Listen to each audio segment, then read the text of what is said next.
Bon vendredi tout le monde. Il y a beaucoup de pain sur la planche aujourd'hui avec le dernier blitz de la campagne fédérale, le premier match à domicile des Canadiens de Montréal. Mais d'abord, on va revenir sur ce procès des 5 joueurs d'équipe Canada Junior. On l'a appris un peu plus tôt ce matin. Le procès est carrément annulé. C'est un coup de théâtre et à l'instant, on en parle avec la juge à la retraite, Nicole Gibault. Bon midi, Nicole. Bon midi, Jasmine. Alors, qu'est-ce que ça veut dire concrètement un procès annulé?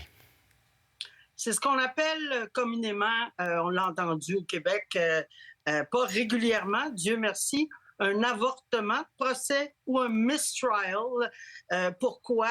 Les raisons n'ont pas été données et normalement ne seront pas données pour ne pas évidemment aller à l'encontre de l'équité du procès ou enfin ne pas dévoiler quelque chose qui a amené justement à un avortement de procès. Qu'est-ce qui a pu se passer pour qu'on doive annuler le procès?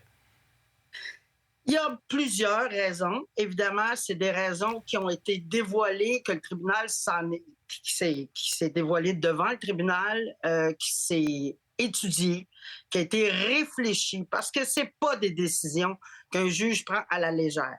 Alors, ça peut être quelque chose dans la preuve qui est sortie. Il y a plusieurs ordonnances de non-publication dans ce dossier-là. Il y a plusieurs accusés. Il y a plusieurs avocats, il y a une dizaine d'avocats, là, 2 chacun. Il y a énormément de matériel, puis malheureusement, il y a beaucoup de public, beaucoup de médias. Alors, il y a peut-être quelque chose qui s'est passé. On ne veut pas qu'il y ait une inéquité dans le procès ou une apparence d'inéquité. Il faut vraiment que ça soit pur, un procès, Ouais. surtout dans ce genre de dossier-là. C'est très intriguant tout ça, Nicole, et c'est une situation exceptionnelle. Bon, c'est quoi les Oui, prochaines étapes du processus judiciaire, justement, dans cette situation-là? mais là, on fait peau neuve, complètement. On reprend la sélection du jury.